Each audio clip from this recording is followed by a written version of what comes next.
Namaskar, good afternoon. How are you? Everyone safe? Broadly? Huh? No, I mean from COVID. I'm not, please, I don't mean from losing your jobs, I mean from COVID. No. So I want to, मैं आज जो किसानों की समस्या है, जो दिल्ली के चारों ओर हो रहा है, और बजट पे थोड़े पॉइंट्स रखना चाहता हूं। सबसे पहला सवाल, सरकार किलाबंदी क्यों कर रही है? क्या ये किसानों से डरते हैं? क्या किसान दुश्मन है? मैंने कहा है कि किसान हिंदुस्तान की स्ट्रेंथ है, शक्ति है,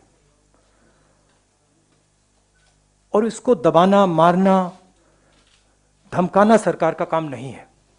सरकार का काम किसान से बात करने का है और इस समस्या को रिजॉल्व करने का है। Today Delhi is surrounded by our farmers. They are the people who give us sustenance. They are the people who work for us. Why is Delhi being converted into a fortress? Why are we threatening our farmers, beating our farmers, killing our farmers? Why is the government not talking to the farmers? And why is the government not resolving this problem? This problem is not good for our country.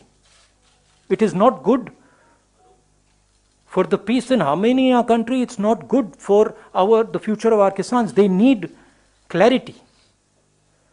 The Prime Minister saying that the offer is still on the table to postpone these laws for 2 years. What does that mean?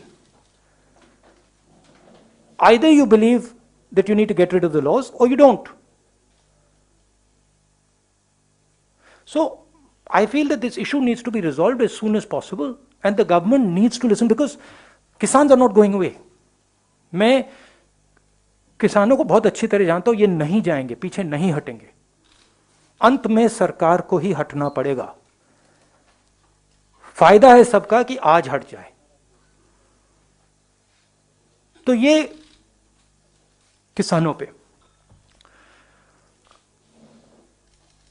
मेरी expectation थी budget के बारे में कि सरकार हिंदुस्तान के 99% लोगों को सपोर्ट देगी। यह बजट 1% आबादी का बजट है। जो हमारे स्मॉल एंड मीडियम इंडस्ट्री के लोग हैं, जो हमारे वर्कर्स हैं, किसान हैं, जो हमारी फोर्सेस हैं, उन सब से आपने पैसा छीन कर लेकर उन्हीं 5, 10, 15 लोगों के पॉकेट में डाल दिया है। आप प्राइवेटाइजेशन की बात कर रहे हैं, वो भी फायदा उनको मिलेगा। और हिंदुस्तान को किस चीज की जरूरत थी? हिंदुस्तान को अपनी जनता के हाथ में पैसे डालने की जरूरत है। क्यों? क्योंकि अगर हम अपनी अर्थव्यवस्था को चालू करना चाहते हैं तो वो कंजम्पशन से ही होगी, वो सप्लाई साइड से नहीं हो सकती है।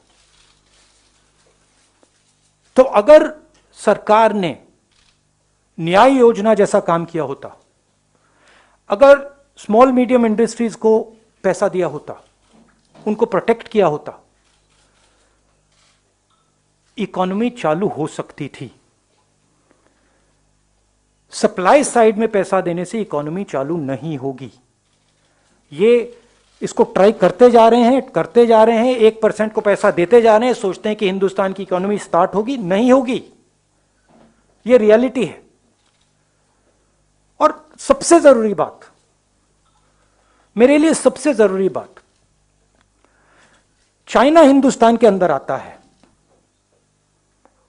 हजारों किलोमीटर हमारी जमीन ले जाता है, और आप चाइना को बजट में क्या मैसेज देते हो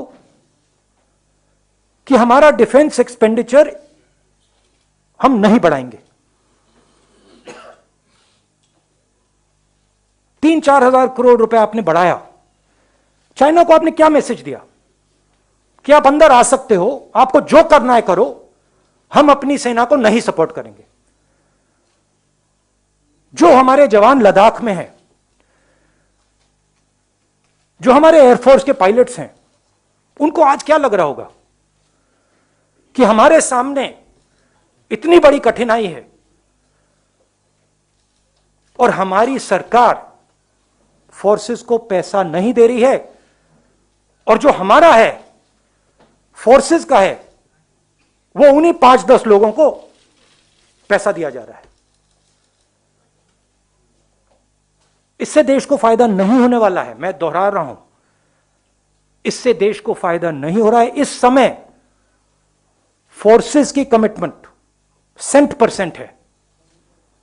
सरकार की कमिटमेंट 110% होनी चाहिए। मतलब जो भी हमारी सेना को चाहिए, जो भी हमारी एयरफोर्स को चाहिए, जो भी हमारी नेवी को चाहिए, सरकार को देना चाहिए। ये कौन सी देशभक्ति है कि सर्दी में लद्दाख में हमारी सेना खड़ी है और आप उनको पैसा नहीं दे रहे हो? ये कौन सा नेशनलिज्म है? अब आप सवाल पूछिए। Thank you, sir. I'll come one by one. अच्छा, I've got parliament, so we have to have a slightly limited interaction. I'll. ANI, Siddharth. Sir, prime minister ने ऑल पार्टी मीटिंग में कहा, आपने इस बात का जिक्र किया, तो आप इस स्टेटमेंट से क्या समझते हैं? क्योंकि जब भी एजुकेशन में कुछ हुआ है, प्रधानमंत्री की एक ही बात है जो पब्लिक डोमेन में आई है, उनका उसके ऊपर view. Are you satisfied with the view of the prime minister on this? Do you think No, what view? the view which he has said that कि कृषि मंत्री ने जो कहा एक फोन कॉल की दूरी पर है, तो आप इस चीज से सेटिस्फाइड हैं उनके से? नहीं, द व्यू दैट वो जो ऑफर था उसको वो टेबल पे है, वो व्यू। जी, और ये भी उन्होंने कहा कि एक फोन कॉल की दूरी पर है, किसान संगठन चाहें तो बात कर सकते हैं। नहीं, बात तो कर सकते हैं, मगर किसानों की इशू क्या है? किसानों की इशू ये है कि इन कानूनों को वापस लीजिए, और कोई इशू तो है ही नहीं। देखिए हुआ क्या, सरकार ने नोटबंदी की, सरकार ने जीएसटी लागू की, एग्रीकल्चर पे जीएसटी लागू की। आपने हिंदुस्तान की इकोनॉमी को नष्ट कर दिया। उसके बाद कोविड आ गया और जबरदस्त डैमेज हुआ। ब्राइट स्पॉट क्या था? जब हमारी स्मॉल एंड मीडियम बिजनेसेस, बड़े बड़े बिजनेसेस से कोविड से चोट लगी, ब्राइट स्पॉट क्या था? ब्राइट स्पॉट एग्रीकल्चर था। आपको याद होगा कुछ महीने पहले एग्रीकल्चर इज ब्राइट स्पॉट, मतलब किसानों ने काम कर लिया, किसानों ने हिंदुस्तान को बचाया।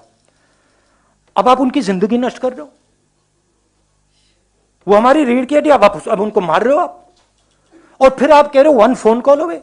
मतलब क्या वन फोन कॉल अवे? क्या वो प्रधानमंत्री से बातचीत थोड़ी करना चाहते हैं? वो अपना कानून, ये जो कानून है उसको वापस लेना चाहिए प्रधानमंत्री। और बातचीत क्या है उसमें? तो जो एक हिंदुस्तान का एक ब्राइट स्पॉट था उसको भी आपने तोड़ दिया। उमा शंकर जी। राहुल, बहुत सारी अंतर्राष्ट्रीय हस्तियों ने ट्वीट करके किसान जो आंदोलन चल रहा है उसके प्रति अपना समर्थन जताया है। उस पर विदेश मंत्रालय की प्रतिक्रिया आई है कि ये जो है ये सही नहीं है और तोड़ मरोड़ कर पेश किया गया है इन सब तथ्यों को। इसमें मुझे इंटरेस्ट नहीं है। ट्वीट्स पे आपकी क्या प्रतिक्रिया? कोई ओपिनियन नहीं है मेरा। ये हमारा इंटरनल मैटर है, ये किसानों का मैटर है। बात क्लियर है कि ये जो कानून है ये वापस लेने हैं। Thank you. PTI Sanjeev Singh. Rahul ji, the manner in which the basic rights of farmers, including their human rights, if they're not being provided with water and toilets are not being allowed to be used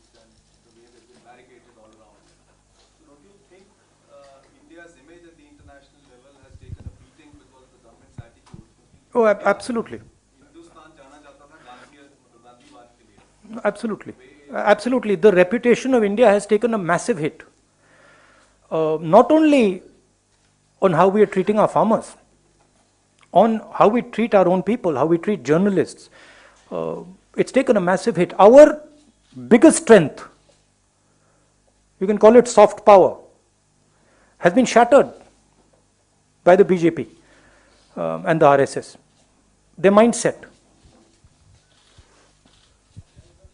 Ashish from ABP. So why don't you ask, because Pallavi asked last time, so you ask. Okay. किसानों को जिस तरह से terrorist बोला जा रहा है, famous film actress Kangana Ranaut, she again tweeted and said कि ये टेररिस्ट हैं. हम दोनों का ही सवाल है सर, इस पे आप क्या कहें? And also the narrative which is being built up. No, I said. Fighting for the farmers, you are being anti-national, and they are also being attacked. The farmers associations are also being attacked. तो आपका कहना है कि जो इस देश में खेती करता है वो आतंकवादी है, मतलब देश के 60% लोग आतंकवादी हैं, मतलब सिर्फ आरएसएस के लोग आतंकवादी नहीं है, बाकी सब आतंकवादी हैं.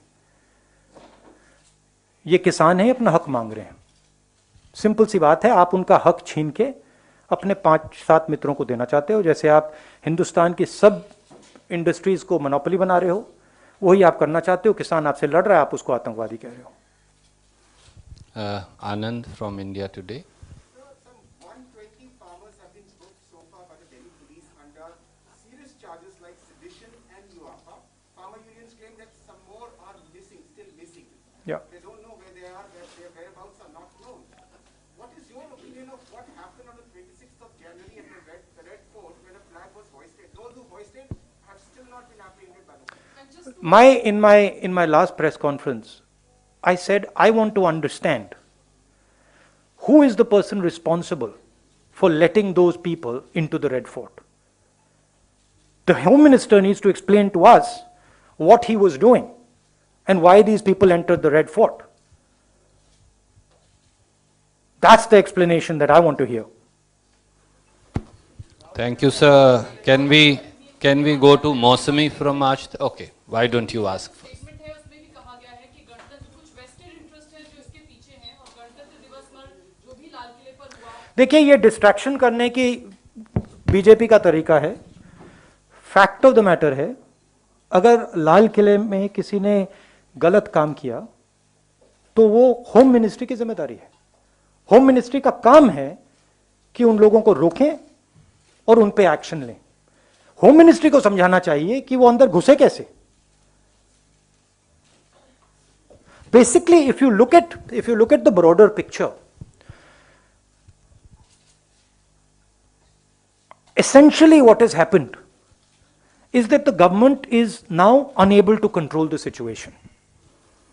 The governance of this country, they are basically unable to handle it.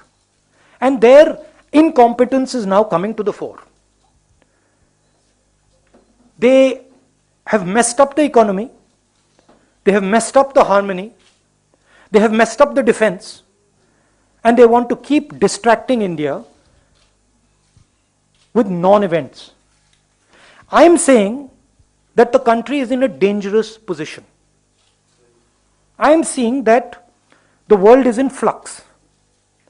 I am seeing that we have an aggressive China on the border. They have a clear vision of what they want to achieve. We do not have one. We are completely unclear about what we want to achieve. And it is dangerous for the country. When you have a situation on the border like this, you are destroying your economic structure, you're weakening your economic strength. It is dangerous for the country. Like I said in February, COVID is dangerous for the country. I was ridiculed. I am saying it again. The conditions that we are going through are dangerous for the country. The country requires the Prime Minister to take strict, quick action.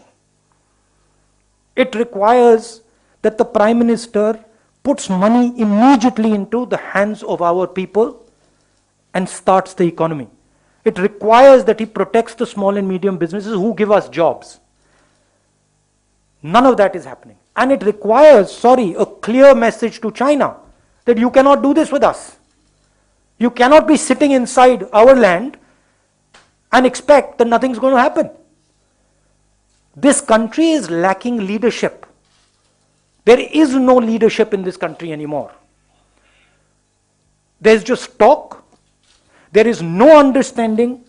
There is no strategy. The thing has come apart. Now, of course, what is there is a media that is controlled. And so, reality of what is going on is not coming out. But believe me, that Maya is going to break. Somebody is going to break that Maya. And so my constant request to the Prime Minister is do your job. Do your job. You've been elected to do your job. Your job is not to sell this country to 1% of the population. That's not your job. Your job is to protect the Kisans who are standing outside. That's your job. Go hold their hand, give them a hug, and tell them, what is it that I can do for you? Your job is to make sure that small and medium businesses can compete with China. Talk to them. Ask them, because they have the answer to China. So the Prime Minister is basically given up. He is now on a different plane. He's got a beard, and that we are going somewhere else now. And the country is not being run. And it's my request to the Prime Minister, please, gather up your courage and run the country. Thank you.